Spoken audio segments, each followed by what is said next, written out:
प्रार्थना करेंगे पहले। गुरुर्ब्रह्मा गुरुर्विष्णु गुरुर्देवो महेश्वरः गुरुर् साक्षात् परब्रह्म तस्मै श्री गुरुवे नमः। ओम शांति शांति। आज पहले कौन आया है मुझे पता नहीं, मैं लेट हूँ। कौन कौन आज पहला है? सबसे पहले तो वो सर आए हैं। अ, प्रकाश जी। ओके। हाँ, नहीं प्रकाश जी नहीं, वो दूसरे वाले। राम प्रसाद जी। हाँ वो अभी नहीं है। ओके। यस। माधुरी जी तो पढ़ती नहीं है। यस। और उसके बाद आप आए क्या, ज्योति मैम आ गए? हाँ जी, आप आ उसके गए। बाद मैं आई हूँ। Okay, very good. चलो, ठीक है। हम वो कर रहे हैं माता सीता ज्ञान की कथा आज के वर्तमान संदर्भ में सारगर्भ। तो मैं भी आज पीछे हटता हूँ थोड़ा, आप ही पढ़िए पहले। चलो। स्मृतियाँ। नहीं, शुरू तो आप ही करेंगे। श्री गणेश कीजिए यहाँ से। ठीक है। हमें मीन्स मैं क्यों करना चाहता हूँ कि थोड़ी एनर्जी हमें सबको एक जैसी मिले, तो एक शुरुआत हाँ करते हैं। जी। बाकी मन में कुछ भाव नहीं। 379 पेज नंबर है। स्मृतियाँ। इधर आए हम।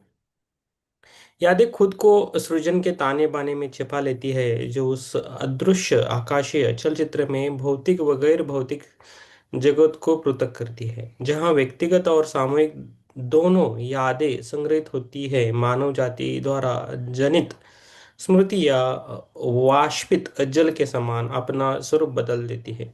समाप्त नहीं होती, बादल जैसे सर्वत्र व्याप्त रहती है, और जो जानता है कि किस प्रकार उन तक पहुंचा जा सकता है, उनके लिए उपलब्ध हो जाती है। हमारे प्रत्येक शब्द विचार व कर्म कायम रहते हैं। ये बहुत इंपॉर्टेंट लाइनें हैं। हमारे प्रत्येक शब्द विचार व कर्म कायम रहते हैं। हम दूसरे के बारे में कैसा सोचते हैं वो भी रहता है कर्म, वो भी कर्म बनता है। हम कुछ बोले भी थे, कुछ बोलना भी नहीं चाहिए, हम सोते हैं तो भी कर्मा बनता है, हम चुप बैठे तो भी बनता है, जब हम बात करते हैं विचार करते हैं दूसरे के बारे में सोचते हैं उधर भी कर्मात बनता है। तो ये हमें ध्यान रखना है। नष्ट नहीं होते, बल्कि इस विराट खगोलीय प्रणाली में बाकायदा सुरक्षित रहते हैं और हमारे वर्तमान और भविष्य को बनाने में मार्गदर्शन का कार्य करते हैं। तो हमें हमेशा याद रखना है कि कर्मा जो है वो बहुत बहुत बहुत बहुत ये है, डिसिप्लिन है। किसी को किसी को भी उधर छोड़ा नहीं जाता, किसी को भी माफी नहीं है उधर। कर्मास के सामने किसी को माफी नहीं है।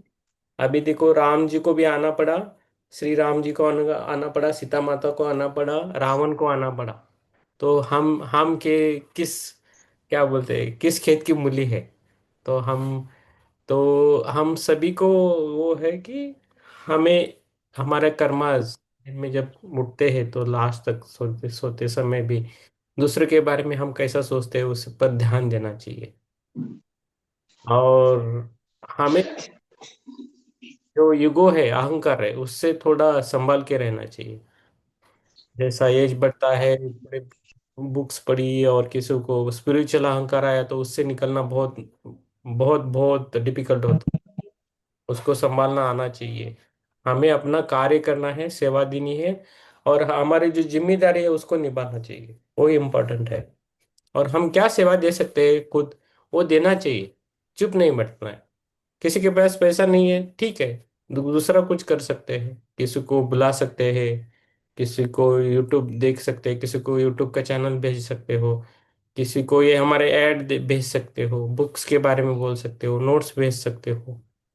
लेकिन वो थोड़ा हमें कॉमन सेंस भी यूज करना है, कहाँ कब कैसा करना है वो इम्पोर्टेंट है।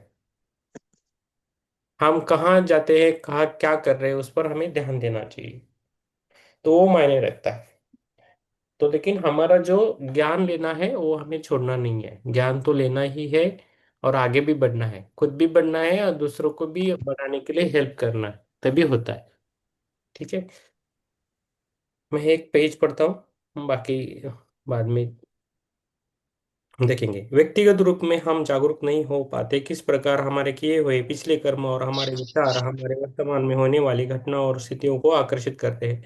सच में ये कितना आनंददायक हो सकता है यदि हम अपने किए कर्मों की स्मृति और उनके प्रभाव के प्रति रूप प्रतिपूर्ण जागरूकता के साथ जीना सीख ले।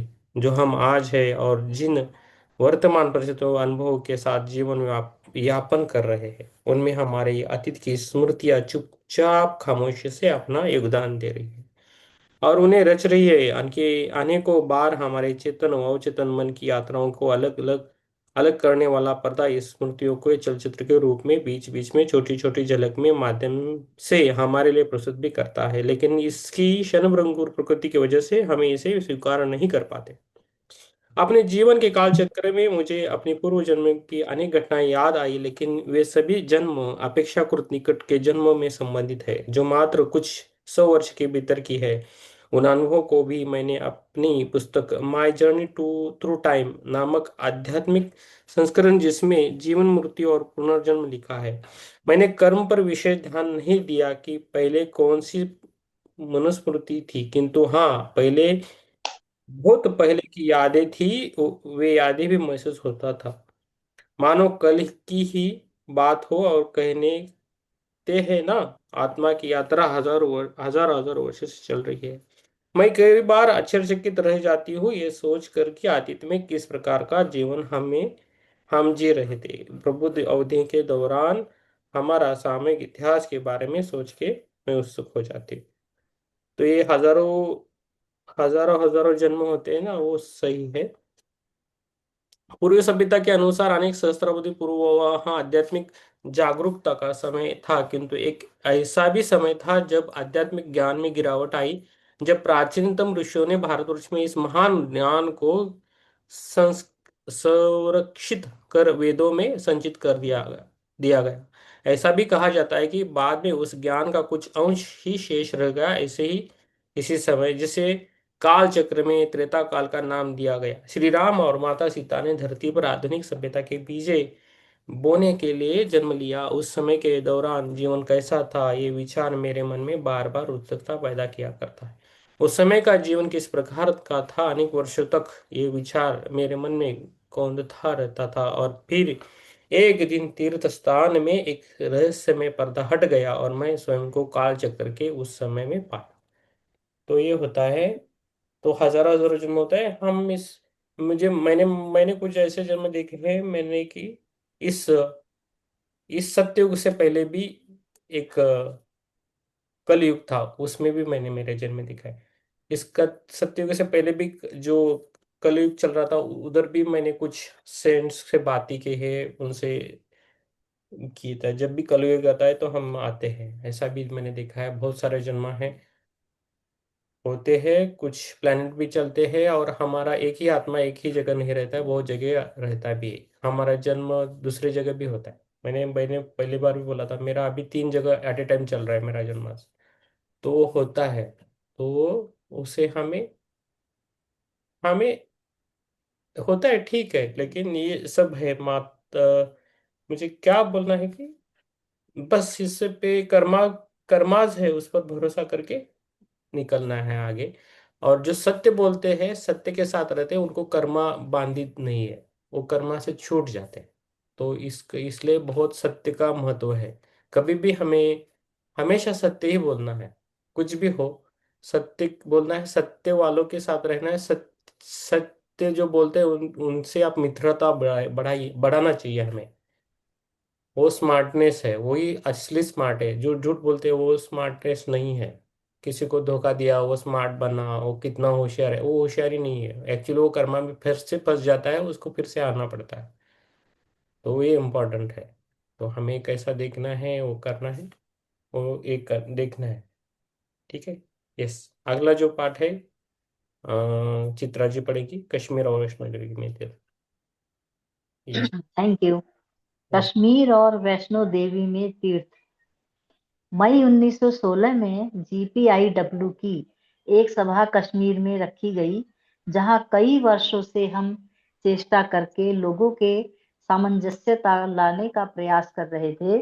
आधुनिक भारत की विषम परिस्थितियों में से एक अहम मुद्दा यह भी था जिसके लिए हम सब एकजुट थे, और स्थिति बिगड़ने से भारत ही नहीं, संपूर्ण विश्व पर इसका बुरा प्रभाव पड़ेगा।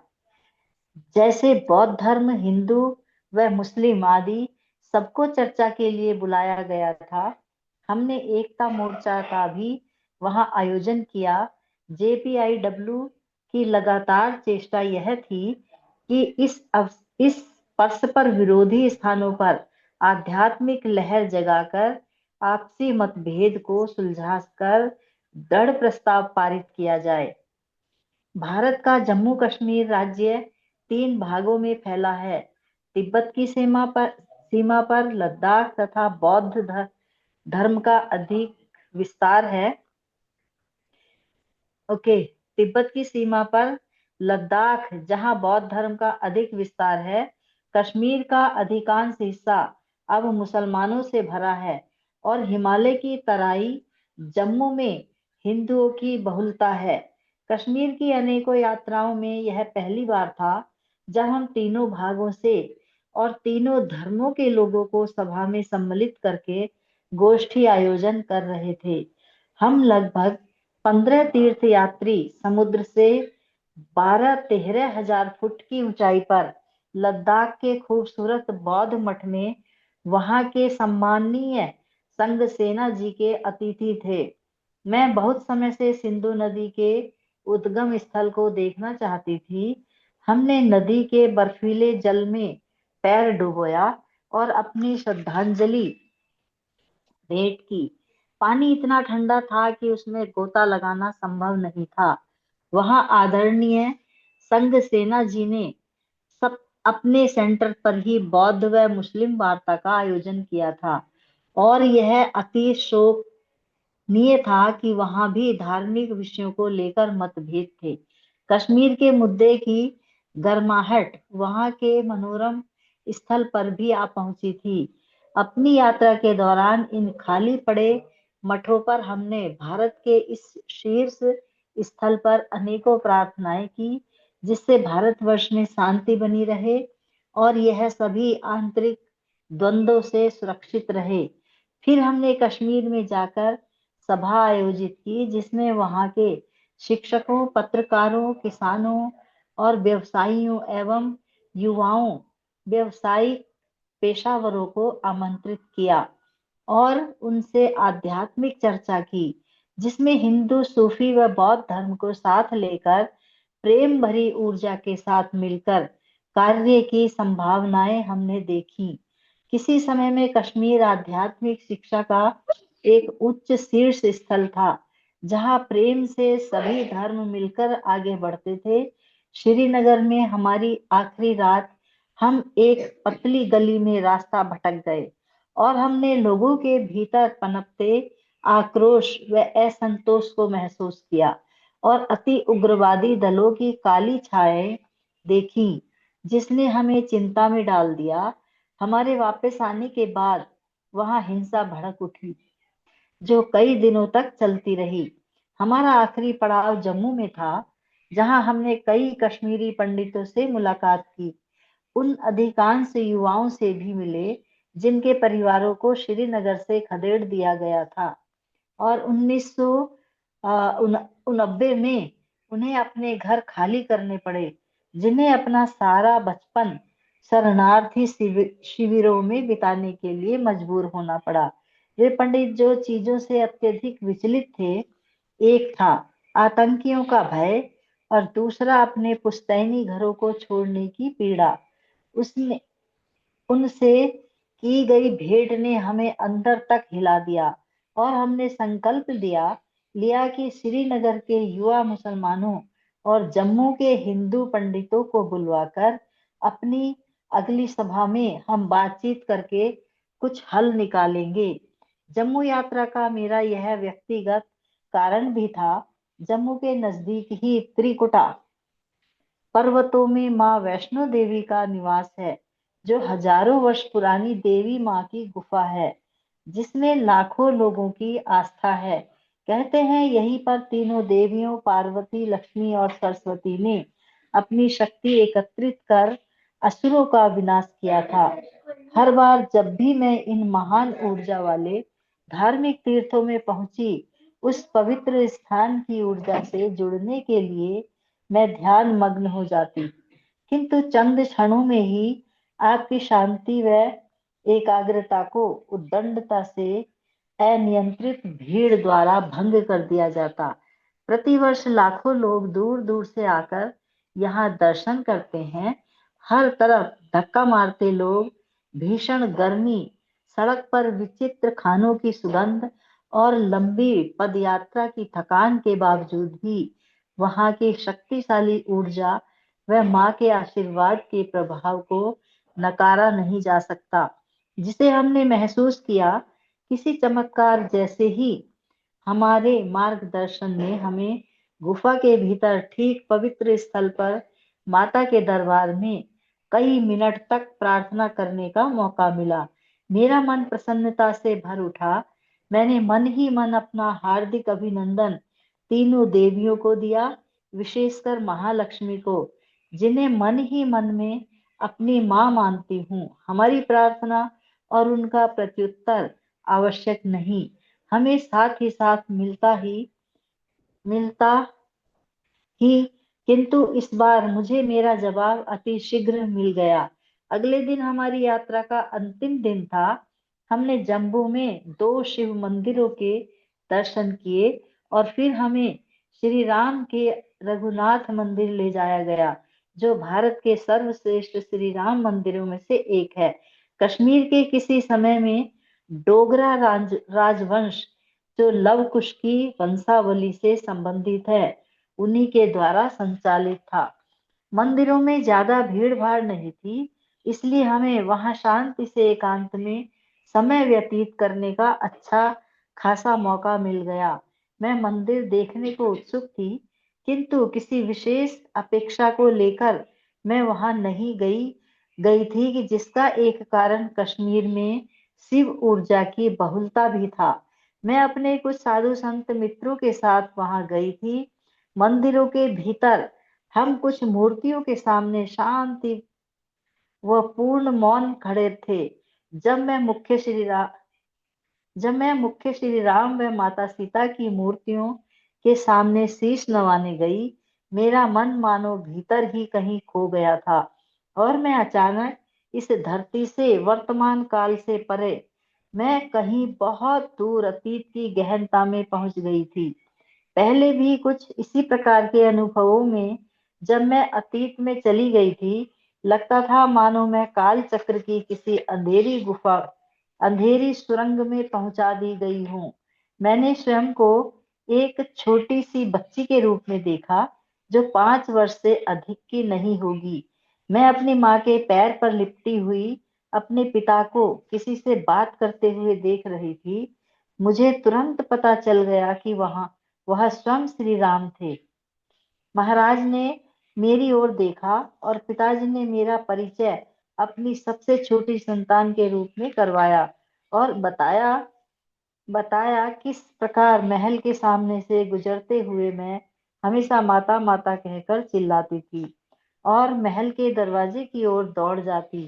श्री राम ने मुझे प्यार से पुचकारते हुए बुलाया। मेरी माँ मुझे सामने आकर मिलने के लिए आहिस्ता से धकेल रही थी और मैं डरते डरते उनके सामने जा खड़ी हुई। उन्होंने मेरे चेहरे को थाम मेरी आंखों में झांका। मेरा भी सारा डर उनकी सौम्यता व शांत चेहरे की ओर देखने से भाग गया। उम्र का एक दौर गुजरने के बावजूद भी उनके चेहरे की सुंदरता व मृदुलता बनी हुई थी। उनकी मधुर व सौम्य मुस्कान ने मेरा सारा डर दूर कर दिया था। फिर उन्होंने कोमलता से कहा, पूर्व जन्म में सीता के साथ मिथिला से आई सेविकाओं में से यह भी एक थी। यह सीता से अत्यधिक प्रेम करती थी। हमारे वनवास से वापस आने से पूर्व ही इसका देहांत हो गया था। मुझे खुशी है, इसने फिर एक सुंदर जन्म लिया है। फिर मेरे पिता की ओर घूमते हुए श्री राम ने कहा, इनकी शिक्षा का ध्यान रखना। अब यहाँ कन्या गुरुकुल भी है, इसे वहीं भेजना। सीता भी यही चाहती। अपना हाथ मेरे सिर पर रखते हुए उन्होंने कहा, मैं तुम्हें आशीर्वाद देना चाहता हूँ। अपनी आंखें बंद करते हुए वे बोले, हर जन्म में तुम्हारे लिए कोई होगा जो तुम्हारे साथ रहेगा, तुम्हारा सत्य पथ पर मार्गदर्शन करने के लिए, जिससे तुम अपने अलौकिक धाम तक पहुंच सको। ऐसा कहकर उन्होंने प्रस्थान किया। मेरे मन में श्री राम की स्मृतियां थी। पता नहीं वहां मंदिर में कितनी देर तक मैं भूमि पर पड़ी श्री राम व माता सीता को प्रणाम कर रही थी। लग रहा था मानो अनेक वर्ष बीत गए हों, जबकि वास्तविकता में कुछ मिनट ही निकले थे। वर्तमान में लौटने पर मैं उठकर अपने मित्रों के साथ वहां से निकल गई, कुछ ही बोलने में असमर्थ। असमंजस में मेरा कोई हिस्सा अभी भी दूर अतीत में था। उस रात्रि होटल में अपने कमरे में मैंने महसूस किया, ये सभी स्मृतियां देवी वैष्णो माता का आशीर्वाद था, जहां पिछले दिन हम दर्शन के लिए गए थे। बाल्यावस्था का वह दृश्य, जब मैं श्री राम के साथ खड़ी थी, अभी भी जीवंत बन मेरी आंखों के समाया था। अतीत का वह पन्ना मेरा भविष्य निर्माण कर रहा था। मैं जानती थी यह माता सीता की कृपा थी, जिसने मुझे श्री राम के दर्शन का सुनहरा मौका दिया था। मैं कई दिनों तक बोलने में असमर्थ रही और मौन में रही। सौभाग्य से हमारा कार्य संपन्न हो चुका था और यात्रा भी। न्यूयॉर्क वापस लौटने के लगभग 7 महीनों तक माता सीता की कहानी और उनकी यादें ताजा थी, जो मुझे बार बार अतीत की उन अनोखी स्मृतियों में और उस प्रगाढ़ संबंध की ओर आकर्षित कर रही थी, जिनसे मेरा गहरा संबंध था। यूं तो बचपन से ही रामायण की कथा जानती थी और श्री राम के प्रति प्रेम का अनुभव किया करती थी, एवं माता सीता से कोई व्यक्तिगत या मिथिला से ऐसा कोई विशेष लगाव नहीं था मेरा। किंतु अचानक अब मिथिला व माता सीता के प्रति एक अजीब सा आकर्षण महसूस कर रही थी, और साथ ही जनक बाबा के साथ विशेष व्यक्तिगत जुड़ाव भी। पहले भी कई पूर्व जन्मों की याद मुझे हुई है, लेकिन उनमें कोई प्रश्न नहीं उठे थे। उन स्मृतियों के साथ कोई न कोई ऐसे चिन्ह मिल जाते थे जो उनकी यथार्थता दर्शाता था। किंतु इस बार अनेकों प्रश्न उठ रहे थे। क्या मैं सच में माता सीता की सेविका थी, या मुझे उनकी आत्म की चैनलिंग हो रही थी? मैं कई दिनों तक इस उलझन में रही। फिर लगा मैं व्यर्थ के सवालों में उलझी हूँ। मेरा यह अनुभव मेरे जीवन का रूपांतर था, जिसमें मैं जनक बाबा और माता सीता के साथ जीती जागती जिंदगी वहन कर रही थी। वे मेरी दुनिया, मेरी चेतना का अभिन्न अंग बन चुके थे। अब कोई ऐतिहासिक पौराणिक या ऐतिहासिक के पात्र नहीं, किंतु वास्तविक जीवन की वो दिव्य आत्माएं थी, जो आज भी संपूर्ण जगत की भलाई के लिए कार्यरत हैं। सबसे महत्वपूर्ण शिक्षा इसमें मेरे लिए यह थी कि आज भी ये दिव्य आत्माएं जगत के कल्याण के लिए समर्पित हैं, और शायद यही कारण था मेरी पूर्व जन्म की स्मृतियों के लौटने का। उस नजरिए से देखने पर एहसास हुआ मेरा दैवीय शक्ति के साथ संबंध माता सीता के साथ व्यक्तिगत रिश्ते में बदल चुका था, जो बहुत खास और दिल के करीब था। अदृश्य अलौकिक मात्र शक्ति के साथ बने उस दिव्य संबंध से भी ज्यादा गहरा और अटूट संबंध बन गया था हमारा। इस कहानी की रूपरेखा रचने में मुझे कई महीने लगे, और मैंने स्वयं को मीनाक्षी नामक सेविका की भूमि में सबसे अधिक उपयुक्त माना। किसी समय में सेवक सेविका के किरदार को भी बहुत सम्मान दिया जाता था। सच्चे और अच्छे व्यक्तिगत की सेवा करना भी अपने आप में एक महत्वपूर्ण जिम्मेदारी है। सेवा करने से हम न केवल विनम्रता का पाठ सीखते हैं, वरन निस्वार्थता और निष्ठावान होना भी सीखते हैं।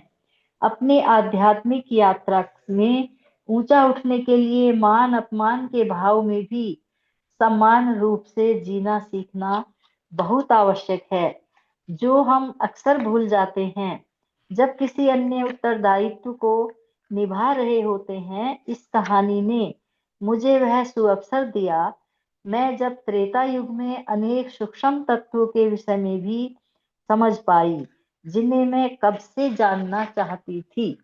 यस, थैंक काल की गति। You. Thank you, thank you. Very good, very nice. बहुत सुंदर पाठ। यस। कौन आ गया अभी? Yes, Kiran ji. Yes, Kiran ji. Yes, Prakash जी ने बहुत बड़ा फोटो लगाया, चश्मा गॉगल वगैरह डाल के, मस्त लगाया। किधर है? कुछ भी नहीं दिख रहा है। हाँ, मस्त है। हाँ, सब। अच्छा है। अरे, आज अच्छा तो बोला वंदन तो सर निकालो। को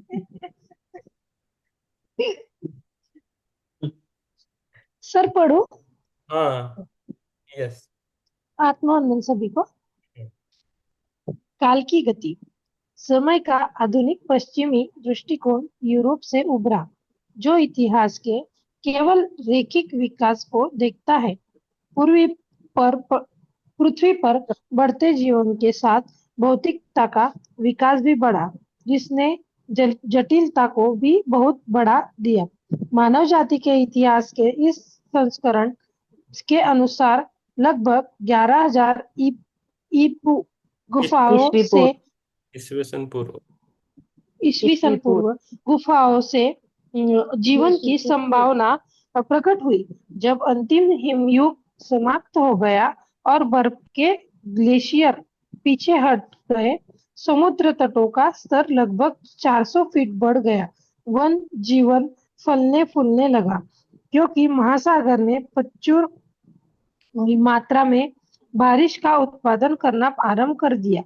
अगली कुछ सहस्त्राब्दियों में मानव जाति ने शिकारी जीवन से कृषि समाज की और अपने कदम बढ़ाए।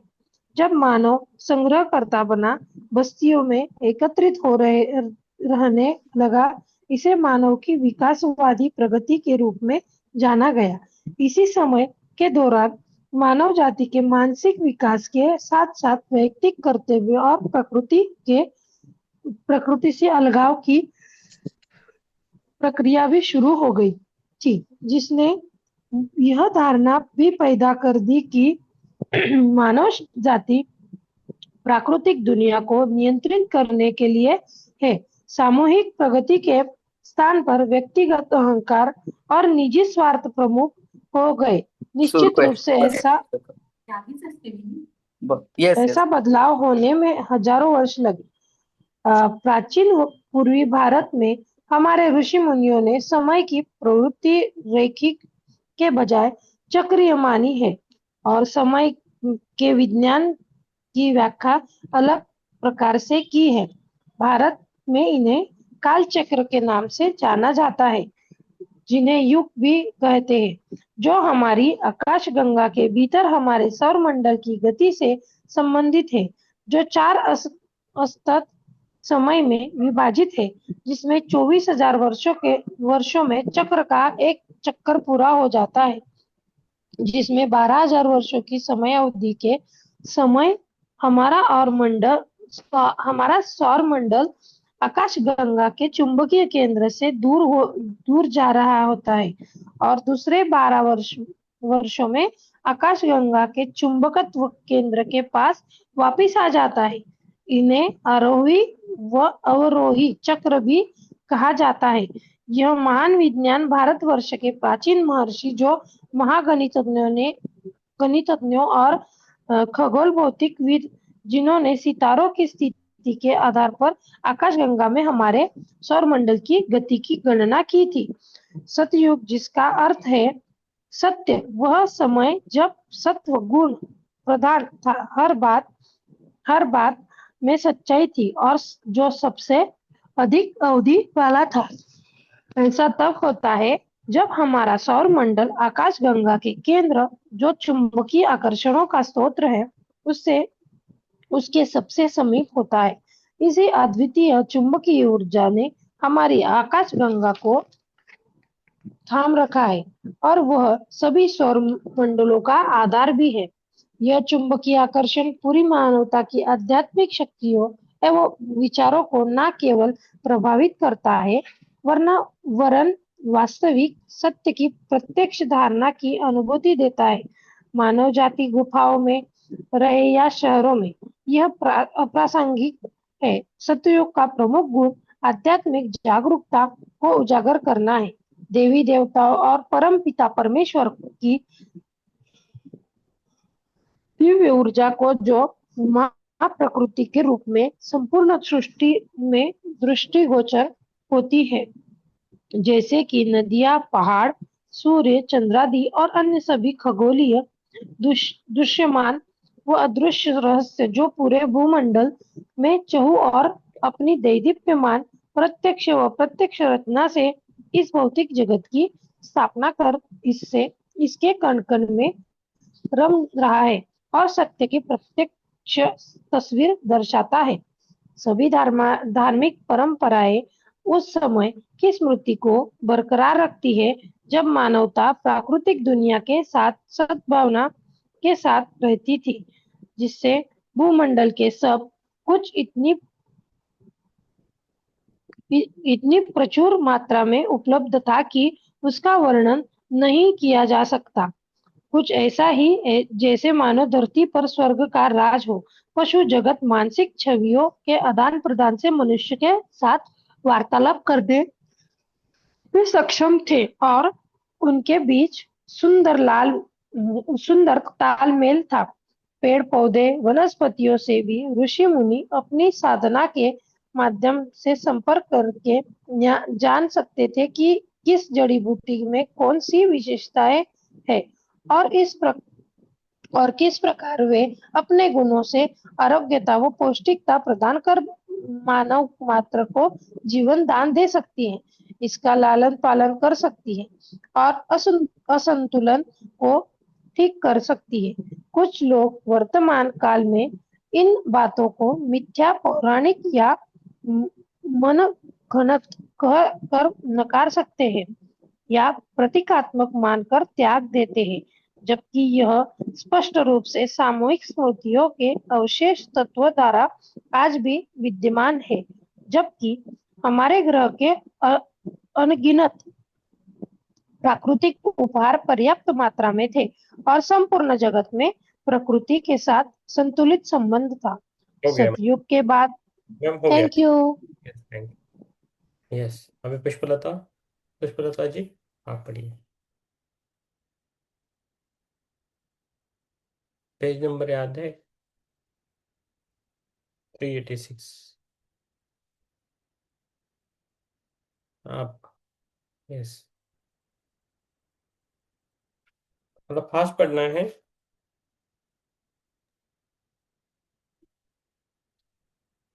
हम्म। हो गया, मिला कि नहीं? क्या हुआ? आवाज नहीं आ रही आपकी। हाँ, आप पुष्पलता जी, पुष्पलता रावत जी, उनको पढ़ना है। जी, हाँ। पेज नंबर पता है। हाँ, 386, लास्ट पैराग्राफ। आवाज कम है थोड़ी। हाँ, ये। सतयुग के बाद अगला युग था त्रेता काल। वह समय जब आकाश गंगा के चुंबकीय के केंद्र से दूरी आरंभ हुई। कहा जाता है इस काल में भी मानव जाति सत्य के करीब थी। अभी भी चुंबकत्व और काल चक्र के विज्ञान का रहस्य कुछ समझा जा सकता था। अतीत के साथ साथ भविष्य को भी जाना जा सकता था, किंतु आध्यात्मिक धारणाएं उतनी स्पष्ट नहीं थी जितनी सतयुग में थी। प्राकृतिक जगत में व्याप्त सत्ता के साथ मानव का संबंध कट गया था। पशु साम्राज्य और वनस्पति जगत से मनुष्य का अनूठा संगठन अब फीका पड़ चुका था। लेकिन फिर आता है द्वापर युग, जिसमें आध्यात्मिक धारणाएं और धूमिल होती गई। फिर भी मानव जाति विद्युत के विज्ञान को समाने में सक्षम थी। इस काल की अवधि में मानव जाति अंतरिक्ष के बाहरी आयामों पर विजय प्राप्त करने में केंद्रित थी। काल चक्र का अंतिम युग जो है कलयुग, और जो सौभाग्य से सबसे छोटी अवधि का है, जिसमें मानव भौतिक संसाधनों की चकाचौंध में लिप्त है। सामान्यतया मानव भौतिक ब्रह्मांड से परे कुछ भी देखने में सक्षम नहीं है। कुछ उन्नत आत्माओं के अपवाद को छोड़कर और फिर हम प्रवेश करते हैं काल चक्र के ऊपर बढ़ते हुए चक्र की ओर। कलयुग से द्वापर, फिर त्रेता और फिर सतयुग। बेशक सतयुग फिर आएगा, किंतु आने वाले भविष्य में आएगा, जो आज से अभी बहुत दूर है। किंतु आज भी कुछ ऐसी दिव्य आत्माएं हैं जो कालचक्र के नियम अनुसार युग की घटती बढ़ती अवस्था व अवधि से परे उस ब्रह्म चेतना में लीन है जो समय की परिधि से अछूते हैं। और कुछ ऐसी भी आत्माएं हैं जो अभी तक इस सामूहिक उन्नत चेतना के स्तर से निचले पायदानों में जीवन यापन करती है। यह लगातार मानव प्रजाति में प्रकट होने वाली चेतना का एक व्यापक वर्णक्रम है, जहाँ लोग आध्यात्मिक विकास के विभिन्न चरणों में हैं। वर्तमान में हम काल चक्र की किस स्थिति में है, ये देखना। युगों का चक्र। युगों का चक्र है ना, ये थोड़ा अलग दिखाया है उन्होंने, हमारा ऐसा नहीं है हाँ एक्चुअली। जी। सतयुग है, त्रेता युग है, द्वापर युग है, और उसके बाद ये कली युग है। हाँ, फिर ठीक कलयुग, फिर द्वापर, फिर त्रेता, फिर सतयुग। है, अलग, थोड़ा ये अलग। घूम रहा है, यस, यहाँ थोड़ा अलग। यस। आप ठीक है? हाँ, ठीक है। जी। ये आपका हो गया फिर आराम से। ठीक है, तबीयत ओके। हाँ। जी, पहले से। यस। अभी नीतू जी, नीतू जी के बाद ज्योति मैम पढ़ेगी। तो कौन सा पेज है? हाँ, तो आप बाद में। हाँ, जो पेज नंबर 388। नहीं, आप भी ओके। आ गए आप। नहीं, उनको काम भी रहता है। मैम, नीतू जी आप बने रहे, आपको बाद में देते हैं फिर। ओके, ज्योति मैम को देंगे। यस। जी। पढ़िए मैम। इस मामले पर लोगों की पूर्ण सहमति नहीं है, क्योंकि हाल के कलयुग ने हमारी आध्यात्मिक धारणा को उतना ही धूमिल कर दिया है, और वर्तमान समय में ऐसे बहुत से लोग नहीं हैं जो जटिल खगोलीय गणना करने में सक्षम हैं। मेरे गुरु श्री परमहंस योगानंद जी के महान गुरु श्री युक्तेश्वर गिरी महाराज जी, जो गणित विद्या और एवं खगोल शास्त्र के महापंडित थे, उन्होंने अपनी पुस्तक द होली साइंस के माध्यम से निष्कर्ष निकाला कि हम द्वापर युग में प्रवेश कर चुके हैं और आखिरकार कलयुग के प्रभाव से उभर रहे हैं, जिसने लगभग 2400 वर्षों तक मानवता को अंधकार में रखा। इससे यह भी स्पष्ट हो जाता है कि क्यों कलयुगी मानसिकता से बने हमारे समाज के इतने ढांचे और संस्थान विफल हो रहे हैं। अंततः ऐसे सभी संस्थानों आदि को उच्च जागरूकता को दर्शाने वाली इकाइयों में परिवर्तित होना है। कुछ लोगों का आज भी मानना है कि अभी भी कलयुग चल रहा है, क्योंकि इसकी अवधि और भी लंबी है। क्योंकि मैं इस क्षेत्र की विशेषज्ञ नहीं हूँ और मुझे ऐसे उन्नत गणितीय सूत्रीकरण का अल्पज्ञ ज्ञान है, तो मैं अपने परम गुरु श्री युक्तेश्वर गिरि जी की गणना के मुताबिक ही चलना पसंद करूंगी। पिछले कुछ शताब्दियों में विज्ञान के तेजी से विकास और वर्तमान आध्यात्मिक जागृति, जो कि ग्रह पर हो रही प्रतीत होती है, के आलोक में देखी गई परम गुरुओं के संचलन का मैं पालन करूंगी। बेशक अभी भी बहुत अज्ञान है, क्योंकि हम केवल 2400 वर्षों के शुरुआती वर्षों में द्वापर युग के आरोही युग में हैं। हमें सदियों के संदर्भ में सोचना चाहिए, दशकों के नहीं। पश्चिमी मान्यता के अनुसार 11500 ईसा पूर्व एक वह समय है तब ग्लेशियर पीछे हटने लगने लगते हैं और मानवता विकास के नए दौर में प्रवेश करती है। लेकिन श्री युक्तेश्वर जी की गणना के अनुसार वह सतयुग के उतरने का आरंभ था, जब आध्यात्मिक धारणाएं गिरावट के समय में प्रवेश कर रही थी। सतयुग के दौरान वेदों की सार्वभौमिक सत्य की प्रत्यक्ष धारणा को संकलित और व्यवस्थित किया गया था, लेकिन उस ज्ञान का केवल एक छोटा सा हिस्सा ही लिखा गया था, वो भी काफी बाद में, क्योंकि उच्च युग के दौरान लिखने की कोई आवश्यकता नहीं थी। मानसिक संचार की शक्ति और स्मृति की शक्ति आज जो हमारे पास है उससे कहीं अधिक थी। बहुत से लोग अंतर्मन से महसूस कर रहे हैं कि आज हम सामूहिक चेतना की एक अवस्था से दूसरी अवस्था के दौर से गुजर रहे हैं। ऐसे में रामायण कथा का बहुत बड़ा महत्व है, क्योंकि यह भी उसी दौर में लिखी गई होगी, लगभग उस समय जब त्रेता युग का काल चक्र समाप्त होकर द्वापर युग में प्रवेश कर रहा होगा। वह समय जब आध्यात्मिक विज्ञान क्षीण हो रहा था, प्रकृति के साथ संचार लुप्त हो रहा था। आश्रम जो प्रथम शिक्षा केंद्र थे, जिन्हें महान ऋषि मुनियों के ज्ञान को बांटने, सहेजने और संरक्षित रखने के लिए सतयुग में स्थापित किया गया था, जिससे मानव जाति का संरक्षण और उत्थान हो सके। न्याय के प्रशासन के लिए संस्कार न्याय के प्रशासन के लिए सरकार और संस्थानों के नए रूपों को धर्म के सही और गलत के सहज ज्ञान के रूप से स्थापित किया जाना था। किंतु अब वह सब मानव व्यवहार को नियंत्रित नहीं करता। पहली बार मनुष्य ने स्वयं को प्रकृति और उसकी सत्ता से अधिक महत्वपूर्ण समझा। निजी स्वार्थ और लोभ की जड़ें अपने पैर पसार रही थीं। यह एक अलग भावना थी, जब वह पूरी सृष्टि पर राज करना चाहता था और उसे नियंत्रित करना चाहता था, और इस भावना ने उसके अहंकार का विकास किया, और स्वयं को सर्वाधिक शक्तिशाली साबित करने की होड़ ने उसके लोभ और स्वार्थ को और अधिक बढ़ावा दिया। अधिक से अधिक अधिग्रहण करने की उभरती इच्छाओं के कारण उसके लालच में वृद्धि होती चली गई। समय के परिवर्तन के साथ स्त्री पुरुष के संबंधों में भी बड़ा परिवर्तन आया। महिला ऋषिकाएं जो पवित्र ज्ञान के नियमों का पालन करती थी, उसमें भाग लेती थी, जिन्होंने मानव जाति की जरूरतों को पूरा करने में महत्वपूर्ण भूमिका निभाई थी। जैसे जहां नदियां नहीं थी, वहां नदियां बनाने में, खेती बाड़ी में, वन्य संपदा और वनस्पतियों से संचार करने और लोगों को निरोग रखने में और नकारात्मक ऊर्जा दूर रखने में सहयोग दिया करती थी। वे महान महिलाएं मंत्रोच्चारण के द्वारा, पवित्र वाक शक्ति के द्वारा जीवन यापन करती।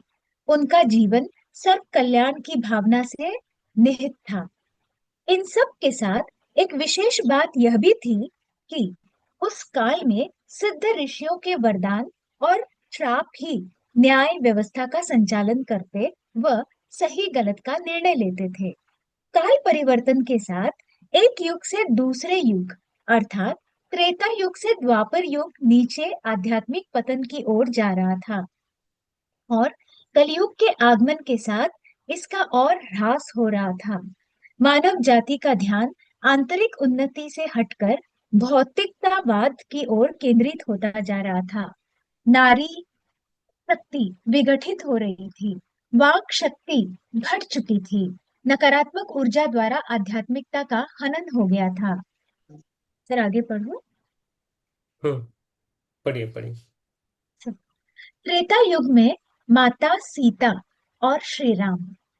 मानव विकास के प्रत्येक चरण में ऐसे महापुरुष भी हुए हैं जिन्होंने महान जीवन का उदाहरण हमारे समक्ष रख हमें प्रेरणा दी है। त्रेता युग के अंतिम चरण के आसपास जब मानवता की आध्यात्मिक गरिमा धूमिल हो रही थी, तब धर्म को मानव समाज की नींव के रूप में स्थापित कर दिव्यता और अलौकिक प्रेम को स्पष्टता से उजागर करने की समाज में अत्यधिक आवश्यकता थी। यही वह समय था जब श्री राम और माता सीता एक संपूर्ण संतुलन स्थापित करने के उद्देश्य से पृथ्वी पर प्रकट हुए। उन्होंने मानवता के कल्याण हेतु एक उच्च कोटि के दुर्लभ एवं दिव्य प्रेम की संभावना का प्रदर्शन किया, जो भावनात्मक स्तर से कहीं ऊंची थी, जिसमें निश्चल, निस्वार्थ व संपूर्ण की भलाई निहित थी, स्वामित्व या स्वयं की कोई आकांक्षा नहीं।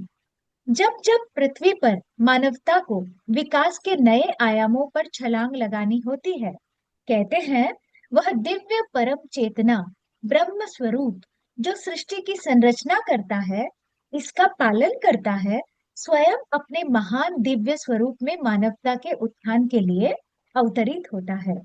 वह दैवीय चेतना जो इस ब्रह्मांड की पालक व संरक्षक है, जो जग में नारायण या विष्णु भगवान के नाम से जानी जाती है और इनकी अर्धांगिनी नारायणी या महालक्ष्मी के नाम से प्रसिद्ध है, जो शक्ति स्वरूपा है।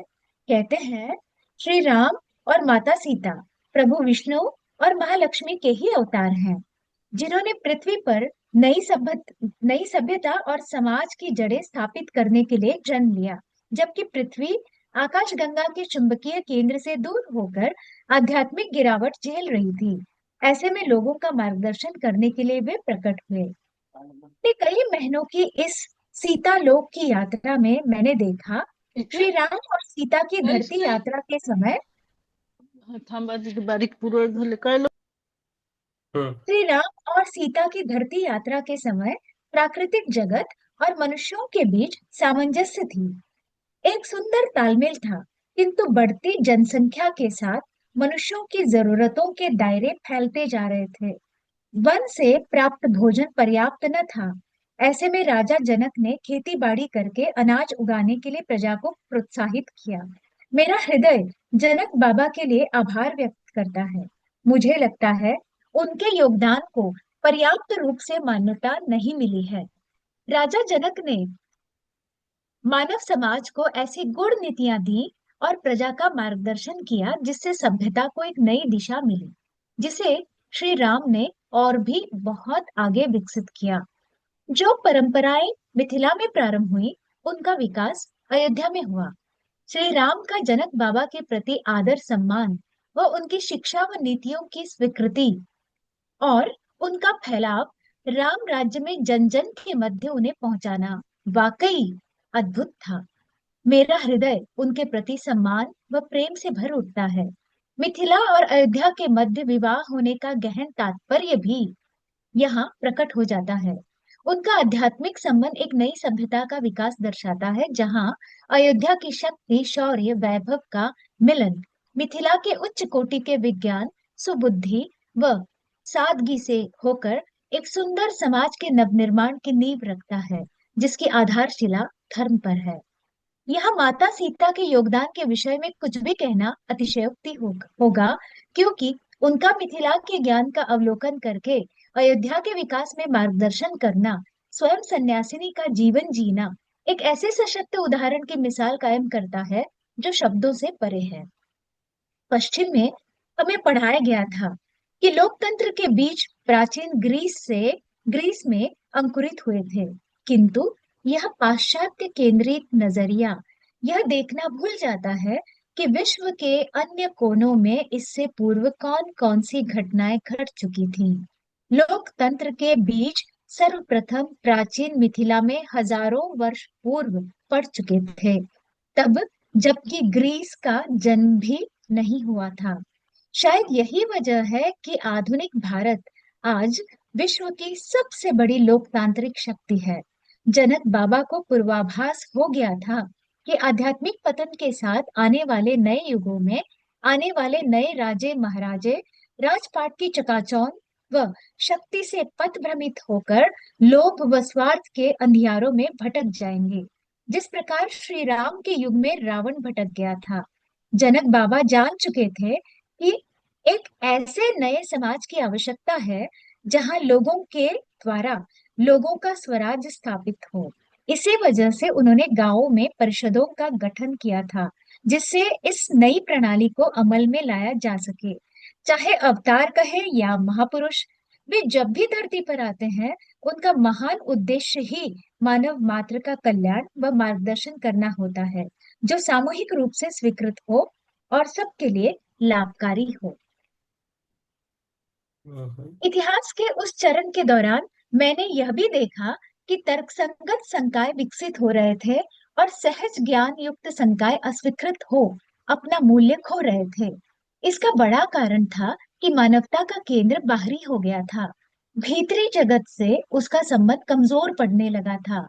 अब दिव्य शक्तियां, दैविक ऊर्जा, देवी देवता आदि किसी को नजर नहीं आते। केवल कुछ को छोड़कर जो अभी भी आंशिक रूप से देख सकते हैं या महसूस कर सकते हैं। सूरज की किरणों के बीच से चांदनी की चांदनी में सॉरी माफ कीजिए चांद की चांदनी में या झरझर बहते पानी में उभरती धूम के मध्य उनकी उपस्थिति का आभास पा सकते हैं। बाद में तेजी से वे कपोल कल्पना या मनुष्य के अनुभव के अधीन अंधविश्वास का पात्र बनकर रह गए, किंतु उनके सार और कार्य की वास्तविकता उन सभी ऋषियों के आश्रमों के कण कण में व्याप्त है, जिन्हें उच्च युग के ज्ञान और उच्च संसारों के संबंध को बनाए रखने का कार्य सौंपा गया था। इसीलिए इन आदर्श शिक्षा के महान गुरुकुलों की स्थापना और संरक्षण बहुत महत्वपूर्ण था। हजारों वर्ष पूर्व श्री राम और माता सीता के जीवन में क्या घटनाएं घटी थीं, उन्हें प्रत्येक युग की संवेदनाओं के अनुसार समझना जरूरी है। उन्हें मात्र कहानी के पात्रों जैसे ना समझें। हमें न केवल बाहरी कथा को बल्कि आंतरिक को भी समझना चाहिए और अनुभव करना चाहिए कि अदृश्य जगत पर क्या घटना हुई होगी जिसने इस बाहरी कार्यवाही को प्रेरित किया, क्योंकि इस सब के पीछे बहुत गहरी शिक्षा छिपी है। अनेक ऐतिहासिक ग्रंथों की कथा व संस्करण केवल श्री राम की बाहरी उपलब्धि पर केंद्रित है, लेकिन श्री राम माता सीता का सच्चा कार्य मानवता का मार्गदर्शन और सामूहिक विकास था, और वह आज भी है। नारायण और नारायणी के अवतार के रूप में दोनों का उत्तरदायित्व बाहरी और आंतरिक दुनिया का सुंदर संचालन है, फिर चाहे वे मानव अवतार में हो या ना भी हो। सर 10 बजे है। ये पाठ होने दीजिए, ये पढ़िए माता का संदेश। जी सर। तो एक पेज पढ़ना है, बाद में इनको हाँ बाद में इन तुझे पढ़ेंगे, ठीक है। जी जी सर। माता का संदेश। श्री राम और माता का संदेश अब और भी अधिक विशेष महत्व रखता है, क्योंकि हम भी एक सारणी से दूसरे में संक्रमण के समय में हैं। वे धर्म के ज्ञान को संरक्षित करने और मानवता की मदद करने के लिए धरती पर आए, जबकि इंसान आंतरिक दुनिया के प्रति स्वयं की जागरूकता को खो रहा था और मानवता बाहरी सत्ता और भौतिक दुनिया के विकास में अंधाधुंध दौड़ रही थी। आज इन दिनों हमारी वर्तमान समकालीन दुनिया में जबकि मनुष्य ने अपने स्वार्थ हेतु भौतिक वातावरण को विनाश के बिंदु तक विकसित कर लिया है, अब अत्यधिक महत्वपूर्ण है कि मानव ठहर जाए, वरना महाप्रलय निश्चित है। अब संपूर्ण मानव जाति को ध्यान के माध्यम से स्वयं से जुड़ना होगा और अपनी सत्य स्वरूप वास्तविक सत्ता को उजागर कर आंतरिक सुंदरता, सरलता व सहजता को जगाना होगा और बाहरी असंतुलन बाहरी असंतुलन व असंतुष्टि को अपने आंतरिक दैवीय गुणों से संतप्त करके अपनी दुनिया को संतुलित करना होगा। माता सीता का सबसे महत्वपूर्ण संदेश है पृथ्वी और सभी प्राणियों के लिए प्रेम। प्रेम ही वह दिव्य ऊर्जा है जिसके माध्यम से हम उन सभी दैवीय शक्तियों को नमन करते हैं जिन्होंने न केवल हमारी दुनिया को अपितु समस्त ब्रह्मांड को अपने नियमों से संतुलित व संचालित कर रखा है। आज के समय में हम अंतर संबंध और अन्योन्याश्रितता के बारे में बात करते हैं, किंतु क्या सच में ये हमारी सार्वभौमिक चेतना और व्यवहार को बताते हैं? अंतर संबंध केवल पृथ्वी और उसकी परिस्थिति की प्रणालियों के मध्य नहीं, बल्कि सभी ग्रहों और तारकीय पिंडों पर भी लागू होता है, फिर चाहे वे कितनी भी दूर क्यों ना हो और चाहे अस्तित्व के कितने ही उच्च स्तर पर हो। सृष्टि का प्रत्येक कण आपस में दूसरे परमाणु से संबंधित है और दूसरे पर प्रभाव डालने में सक्षम भी है। यह वह ज्ञान है जिसे माता के समय के ऋषियों ने मानव जाति के लिए संरक्षित करने की कोशिश की। इसे पूरी तरह से समझने के बाद हम ब्रह्मांड में अपने स्थान को बेहतर ढंग से समझ पाएंगे। श्री राम और माता सीता उस पितृसत्तात्मक व संकीर्ण दृष्टिकोण समाज की उत्पत्ति से काफी पहले अवतरित हुए। फिर भी उनके जीवन का पारंपरिक लेखा जोखा उस वास्तविक दृश्य को प्रतिबिंबित नहीं करता, बल्कि उनके जीवन को उसी चश्मे के आधार से देखा गया है जो उनके होने के कई सदियों बाद विकसित होने की संभावना है। यही कारण है कि सीता के जीवन के विषय में पारंपरिक प्रथा में इतना कम बताया गया है। सामूहिक स्मृति के अपार महासागर में गोते लगाकर उनके कहानी के अंश ढूंढे जा सकते हैं, और यही वह समय है जबकि नारी ऊर्जा का स्मरण सबसे महत्वपूर्ण है। सीता के जीवन काल में अनेकों महान नारी ऋषिकाएं थीं, जो मानव समाज को आकार देने में उतनी ही सक्रिय थीं जितना पुरुष थे। सतयुग व त्रेता काल में उन महिला ऋषियों को कार्य करने की पूर्ण स्वतंत्रता थी। मैम हो गया आपका, थैंक यू मैम। यस। धन्यवाद। Yes Neetu ma'am, page number 394, उतना ही पेज, एक ही पेज पढ़ना है। पढ़ यस सकेंगे ना? पढ़ेगी ना? हाँ सर। आप पढ़ सकते हैं ना? हाँ सर। आप हाँ पढ़ेगी। हाँ सर, बिल्कुल पढ़ सकते हैं। किंतु सीता के पृथ्वी से प्रस्थान के तुरंत बाद स्थिति बदल गई। ऋषि और महिलाएं ऋषि महिलाओं की लंबी कतार के अंत में यहाँ वर्णित महान ऋषिकाएं थीं। अंत अंत इसीलिए क्योंकि वक्त के साथ साथ उनकी मौन आवाजें गुम हो गईं। उनकी महानता और कार्य की कोई चर्चा नहीं बची। और ठीक वैसा ही पश्चिमी दुनिया में भी हुआ जैसा पूर्व क्यों जगत में भाई? घटा था। द्वापर काल के अंत में यहाँ कलयुग के आरंभ में समाज के विकास के साथ स्त्री मानस एवं भूमिका का दमन हुआ। और शायद इसीलिए पौराणिक रामायण की व्याख्या में इसी रवैये को अपनाते हुए नारी को ढोल गंवार और पशुओं की श्रृंखला में रखा गया, जो समाज के दृष्टिकोण के संदर्भ से अवगत कराती हैं।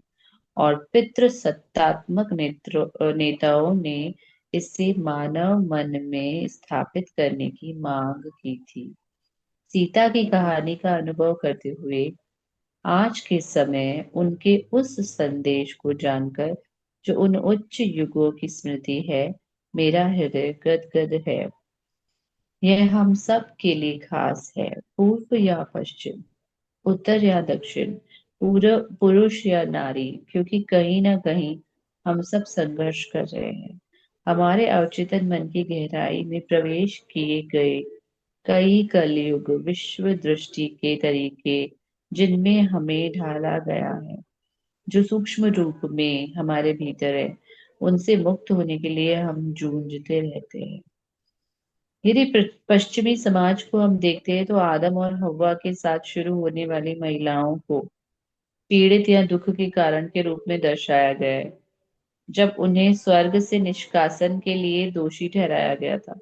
संभावना है यह कहानी भी सतयुग के अंत की होगी, जब भौतिकवाद की वजह से आध्यात्मिक ज्ञान और एकता की भावना का पतन हुआ, जब अधिक से अधिक व्यक्तिकरण और स्त्री पुरुष असमानता ने अलगाव का भ्रम पैदा किया था। निष्कर्ष, हम एक नए युग में हैं, मैम जहां हम द्वापर युग मैम जी मैम सर। हो गया, नहीं इधर ही रुका। Okay sir, thank you thank yes thank you ma'am. Yes, हम ध्यान करेंगे। अभी आज थोड़ा लेट हो गया, 7 मिनट। चलो। यस, हमें अभी थोड़ा ही बचा है, कल हो जाएगा ये बुक कंप्लीट।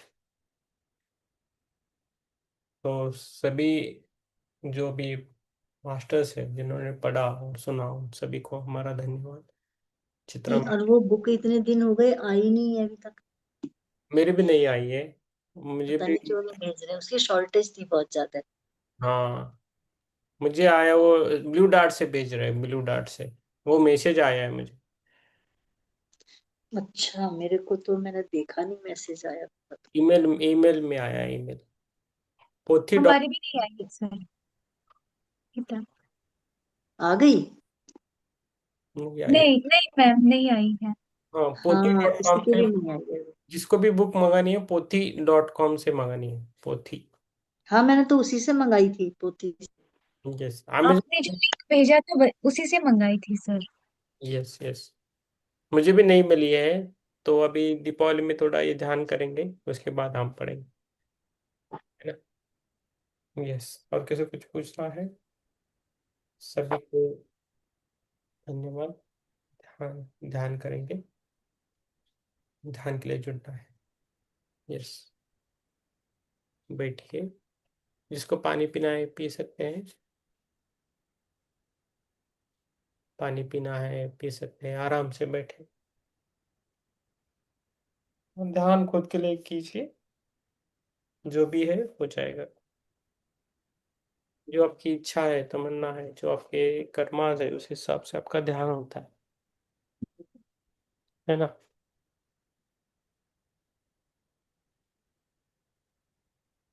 मैं थोड़ा ये करता हूँ, लाइट बंद कर, मैं भी आपके साथ ध्यान कर सकता हूँ।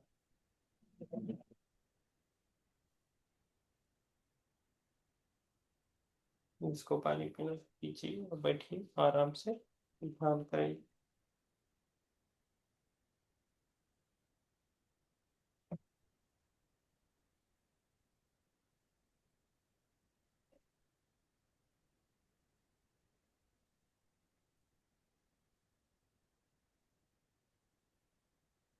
आराम से बैठे।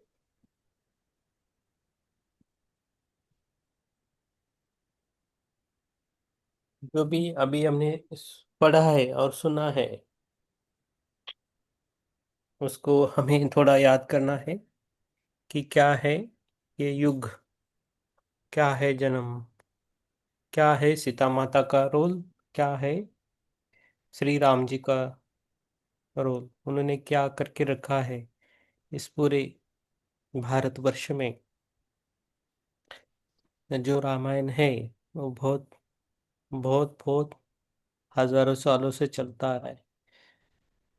एशिया में ज्यादातर देशों में ये मनाया जाता है, इवन इंडोनेशिया तक, मलेशिया, उधर भी रामायण मनाते हैं।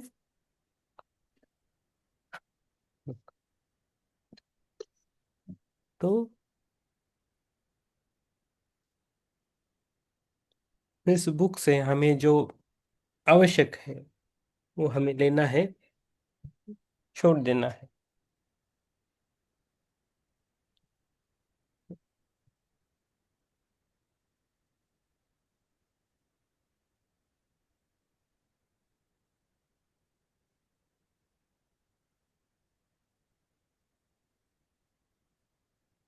धीरे धीरे इस बुक से हमें एनर्जी बढ़ रही है, उसको हमें देखना है।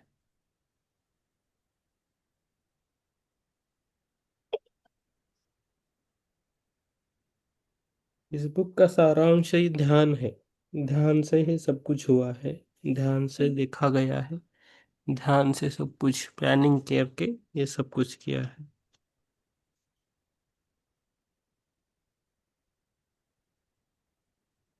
अड्डा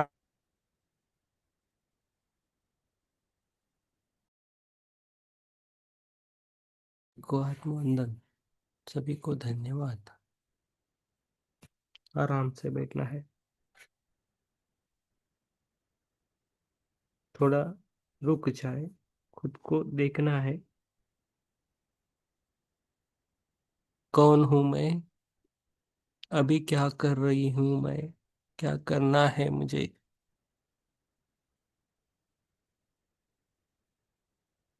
अपनी अतीत को, अपने सो को बोलना है कि मैं जो इस जीवन में करने के लिए आया हूँ उसे मैं कर पाऊँ, मेरा जीवन सफल हो जाए, मेरा जीवन सफल हो रहा है।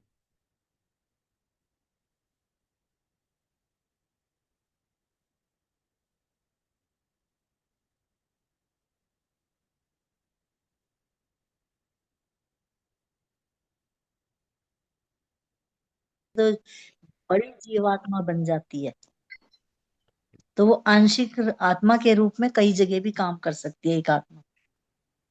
तो सब कर सकते हैं। हम्म, सब कर सकते हैं, लेकिन जानना कठिन है। अब जानना कठिन, जान वो पाओगे। कैसे समझ में आता है कि एक ध्यान से, इधर एक ध्यान उसका से, उधर उसका। ध्यान में ना सोना नहीं है बस। तब जान जाओगे जब ध्यान में सोना नहीं है। हम्म। हम्म। आलस्य को भगा दो।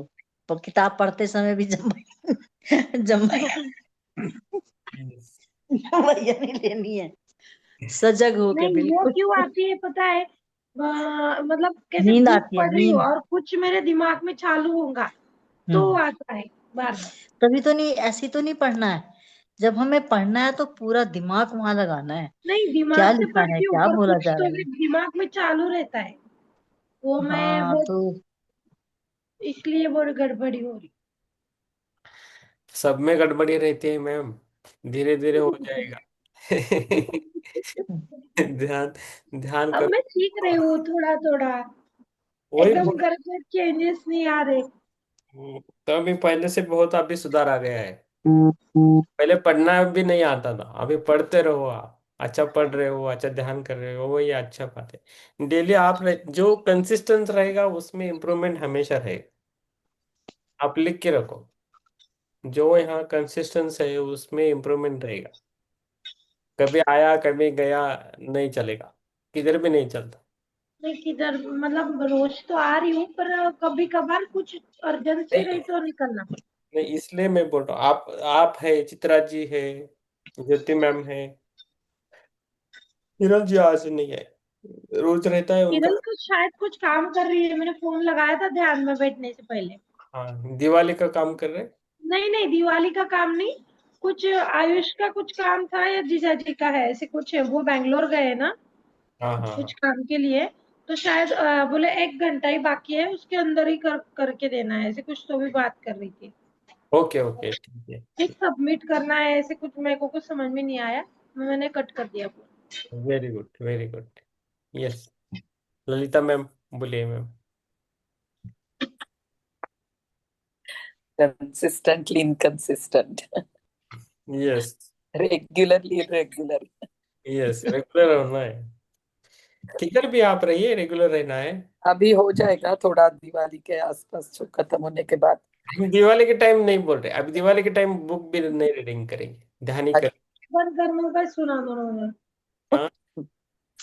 यस। अभी फटा परसों कुछ है। तक हमारी नाती का अर्जुन नामकरण हो गया। अरे वाह, क्या नाम रखा, फाइनल क्या हो? अर्जुन अर्जुन अर्जुन। अरे, अरे बहुत बढ़िया नाम। काय नाव? अर्जुन। अर्जुन। हाँ। बहुत बढ़िया है, बधाई हो आप सभी को। Yes, thank you thank you. तो बाकी आज ध्यान मेरा भी अच्छा लगा। अम, शायद नींद लगी होगी पर नहीं, क्योंकि मुझे सुनाई भी दे रहा था। पर लग रहा था कि बीच में कुछ तो हो गया नहीं। सुनाई नहीं दिया। बजरंग बाण वो रसराज जी का बहुत सुंदर है, मुझे बहुत अच्छा लगता है। हम्म। हनुमान जी को हम आह्वान करते हैं एक्चुअली, हाँ। रक्षा करते हैं हमारी, इसलिए यस। तो हमेशा। कॉन्ग्रेचुलेशन आपको ना आज। बहुत सारी ऊर्जा मिल गई, अर्जुन जी की, हनुमान जी की, अच्छा। सबकी। उनका पोता जो है वो अर्जुन जैसा ही है। हाँ। जैसा अर्जुन ने जीवन जिया है वैसा वो जिएगा। वाह। उसकी माँ ने बहुत उसके लिए वो सब किया है जो मैंने बताया था, सब संस्कार दिए पेट में, अभी भी रोज दे रही है। ऐसा है, हम्म। जैसा अर्जुन का जीवन था वैसा ही रहेगा। अच्छा। यस, बहुत बढ़िया। यस, अजीत जी का ध्यान हो गया, किरण जी की मम्मी का ध्यान हो गया, अच्छा ठीक है। अभी कौन है, ज्योति मैम, बोलिए मैम। ध्यान काफी गहरा और अच्छा रहा सर, बहुत बढ़िया रहा सर। बहुत बहुत धन्यवाद sir. Yes, thank you ma'am. आत्मोदन सर। आत्मवंदन। ध्यान बहुत ही अच्छा और गहरा रहा sir, thank you sir. Yes, हमारे विवेक जी है बहुत कं कंसिस्टेंटली रहते हैं, हमेशा रहते हैं। Thank you sir. Yes, thank you. आप आप सभी को दीपावली की शुभकामनाएं। कल से दीपावली शुरू हो रही है। तो है, मैं भूल जाऊंगा इसलिए आपको बोलना था। कोई लोग तो कह रहे हैं कि 19 और 20 की है, कल तो एकादशी है। एक्चुअली हमारे इधर कल से शुरू हो गई दीपावली। एकादशी को हाँ, वो कल शुभ। तो कल कल गो माता गोवत्स द्वादशी है। गो माता को पूजा रहता है।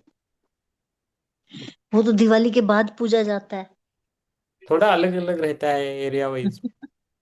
अच्छा। ओके। हर जगह अलग। हमारे यहाँ दिवाली के। एकादशी के बाद द्वादशी आती है ना, वो गोवत्स द्वादशी आती है। Yes. Okay. Yes. Thank you ma'am. वो बारस। यस। बस 12 हाँ। गोमादशी। गोमादशी। ज्योति मैम, आप भी है ना कॉन्वर्सेशन में आ जाइए थोड़ा थोड़ा। खाली आप ये नहीं करके आप बातें करें सबसे। ओके। जी। यस। दीपा जी, दीपा गुप्ता जी। जी प्रभु जी। Yes ma'am. जी प्रभु जी, ज्वाइन लेट करती हूँ क्योंकि मैं आती ही लेट हूँ घर पे। सर हाँ। मैंने फोटो लगाया है, देखो अर्जुन का। हाँ, बहुत बढ़िया। वाह। एक मिनट। लवली कोई लवली। ये चला मेरी गया पीछे। ये मेरी बेटी है, बड़ी बेटी। वाह। नाम नामकरण के दिन का है। हाँ। प्यारी प्यारी बेटी का प्यारा प्यारा बेटा। मस्त है। हाँ। ये बढ़िया है, बढ़िया है। बहुत अच्छा। आराम से बैठा उठ। हाँ आराम से, शांत है वैसे। आपने बहुत ये किया, आपने भी बहुत मेहनत किया है उसके लिए एक्चुअली।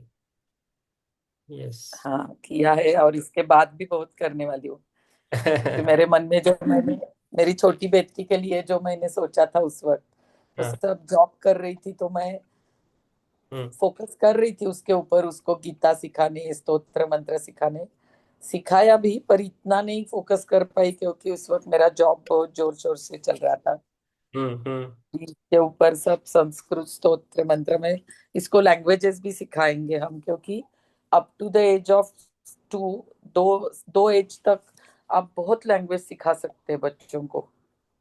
और हम्म। 5 एज तक, अप टू 5 भी सिखा सकते हैं, पर अप टू 2 बहुत ज्यादा ग्रास्पिंग होता है उनका। हम्म।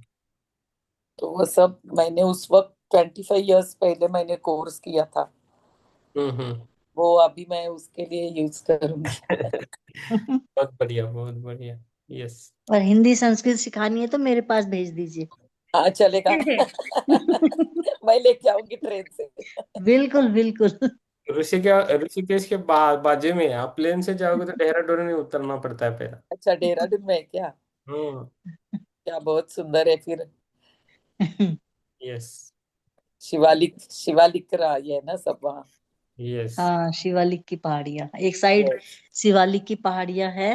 हाँ। और दूसरी साइड वो है हिमालय। हिमालय, यस। बहुत सुंदर है। बाला देखा देगा। बीच में देहरादून है घाटी। दून घाटी के नाम है ना ये। हाँ मैं तो 2006 में चक्राता में आई थी, चक्राता। अच्छा, मैं तो वहाँ 12 साल रही हूँ चक्रौता। अच्छा, वो मैंने इकोलॉजी का डिप्लोमा किया था, हाँ। इकोलॉजी सोसाइटी ऑफ पुणे से 1 साल का। तो वो अच्छा हमारे अच्छा। सर वहाँ चक्राता लेके आए थे कि इकोलॉजिकल पूरा सर्वे और सब, उसी के हिसाब से हम वहाँ रहे थे 6 दिन। लोगों को कुछ हाँ, भी नेचर के हिसाब से तब सब देखा था चक्राता का, सब बहुत लोगों ठंडा के है वो तो। घर, घर वगैरह सब। मैं तो मेन क्योंकि बाजार में बिट्टू रही। और मैंने बिट्टू सात नाम साल का वहाँ जॉब भी की। अच्छा, बिट्टू नाम का एक आदमी था, उसका होटल था, और उसके पिताजी डॉक्टर बिट्टू। थे, उनके वहां हम ठहरे थे वो होटल में। हाँ हाँ हाँ हाँ। वो मेरे पड़ोसी थे। अच्छा। तो मैंने मेरी एजुकेशन तो खैर देहरादून की है। पर मैंने वहाँ 7 साल जॉब भी की है आर्मी स्कूल में। हाँ वहाँ आर्मी का ये है ना मेन हेडक्वार्टर कुछ। आर्मी का है वो, कैंट का एरिया है सारा। Yes yes yes. Hmm, yes. बहुत सुंदर है, चक्राता की याद है, बहुत बहुत सुंदर सुंदर है। है, सच में बहुत सुंदर है। Yes, thank you ma'am, thank you. Yes, Neetu ji, Pushpalata ji. Neetu ji अभी तक ध्यान में ही है। हाँ, यस, आप रुकिए, आपको रुक, यस, ओके। आपको लास्ट में रखा है।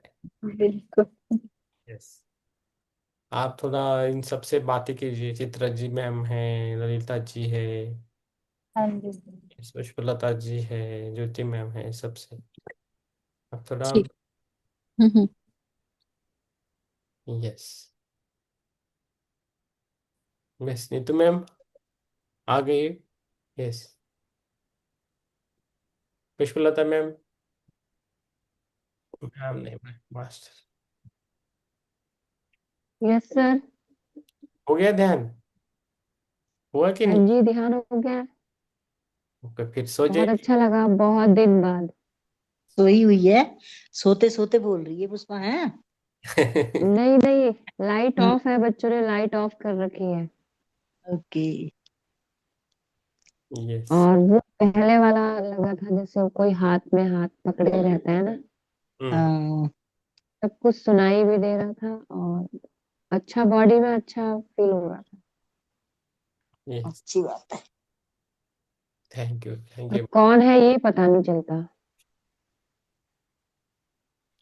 वेरी गुड, पता चलेगा थोड़े दिन।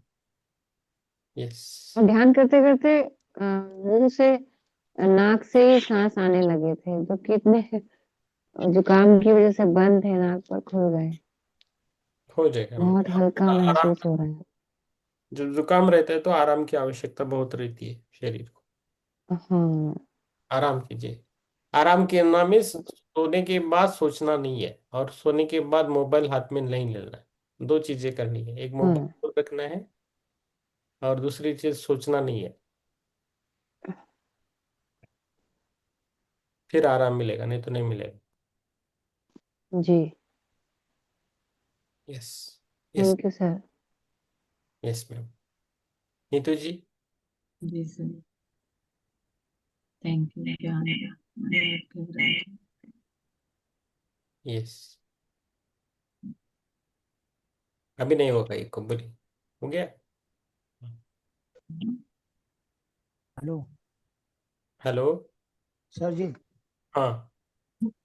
लिंक में ज्वाइन होते हैं ना सेशन में, हाँ। तभी वो ओपन नहीं होती है, ज्वाइन नहीं होता है, कुछ आईडी को गलत बता रहा है, और 817 ऐसा कुछ बता रहा है, फिर नाम भी बता रहा है। तो मैं कल वाला था ना, हाँ। उससे मैं ज्वाइन हुआ, कल भी ऐसा ही हुआ था, कल हाँ, भी कभी नहीं कभी हो रहा था। होता है।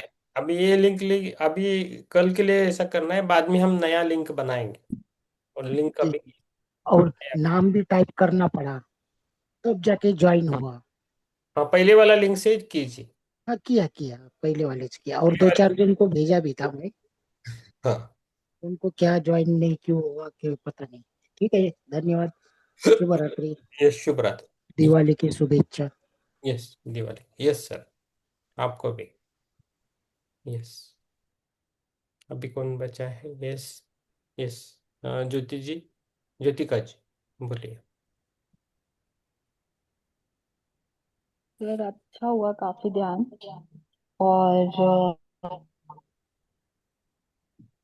और मतलब जैसे जैसे वो बदल रहे थे म्यूजिक, वैसे वैसे सारे भगवानों के वो हम्म। चित्र आ रहे थे दिमाग में। हम्म। और जैसे शिव जी का, अगर मैं मतलब जैसे मंडे मंडे मतलब जाती हूँ मंदिर तो ध्यान करती हूँ, तो ऐसे सोचती हूँ कि सामने है, और इधर जो आईब्रो के बीच में जो अपना वो सर्कल्स गोल्डन इमेजिन करके आई फील कि वो पूरी एनर्जी मेरे में जा रही है।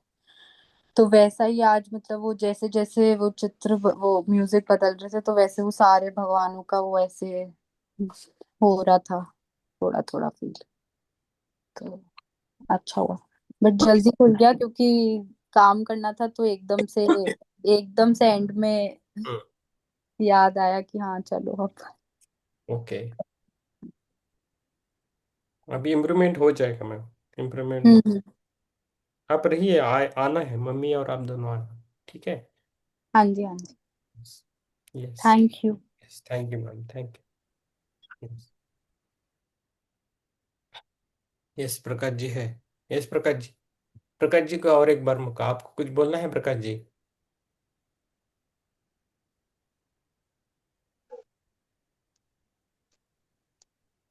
प्रकाश जी आप है?